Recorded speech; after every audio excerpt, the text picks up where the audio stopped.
Word документти кантип PDF-ке айлантабыз. Ал үчүн бизге файл бөлүмүнө киребиз. Word'тун файлга киргенде сохранить как дегенди басабыз.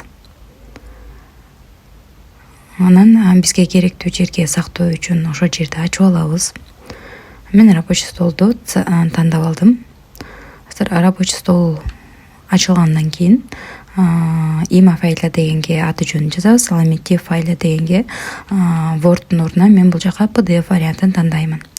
PDF вариантын тандаган соң мен аны сохранить дейм.